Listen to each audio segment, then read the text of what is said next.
तो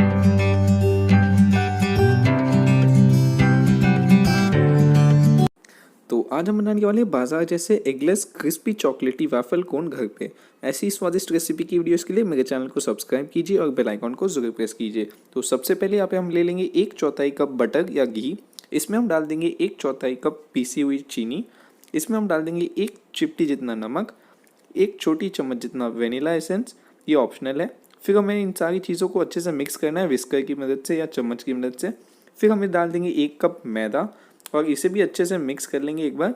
फिर हमें इसमें डालना होगा 1/4 कप हल्का सा बुनबुना दूध। फिर इसे भी अच्छे से मिक्स कर लीजिएगा। फिर हम इसमें डाल देंगे थोड़ा थोड़ा करके हल्का सा गर्म पानी और फिर हमें इससे अच्छा सा घोल बना देना, एकदम ना ज़्यादा पतला ना ज़्यादा गाढ़ा, बिल्कुल इसी तरीके से। फिर हम इसमें डाल देंगे 2 चम्मच कॉर्नफ्लोर क्रिस्पीनेस के लिए और 1 छोटी चिपटी जितना बेकिंग पाउडर और फिर हम इसे भी अच्छे से मिक्स कर लेंगे। देख सकते हैं हमारा घोल तैयार है।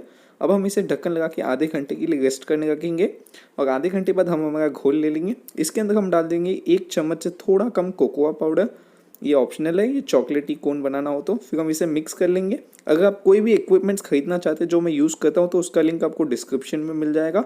फिर एक नॉन स्टिक पैन गर्म कर दीजिएगा। इसमें हम 2 चम्मच जितना ये घोल डाल देंगे और इसे इसी तरीके से आपको एकदम पतला सा फैला देना है गोल शेप में और आप इसे 1 मिनट के लिए पकने दीजिएगा। और उसके बाद इसे पलटते हुए दोनों तरफ से आपको इसे 2 से 3 मिनट अच्छे से इसी तरीके से हल्के से दबाते हुए पकाना है। और जैसे ये पक जाए आपको इसे किसी जड्डे कपड़े या नैपकिन पे ले लीजिएगा और इसे तुरंत ही फटाफट से इसी तरीके से आप इसे कोन का आकार दे दीजिएगा। और आपको ये बहुत ही जल्दी करना है और इसे 1 मिनट तक इसी तरह पकड़ के रखिएगा सेट होने तक और फिर आप इसे ठंडा होने दीजिएगा। जैसे ये पूरा ठंडा हो जाए आप इसे किसी एयर टाइट कंटेनर में स्टोर कर सकते हैं और 2 से 3 दिन तक खा सकते हैं। और लीजिए स्वादिष्ट वैफल कोन तैयार है।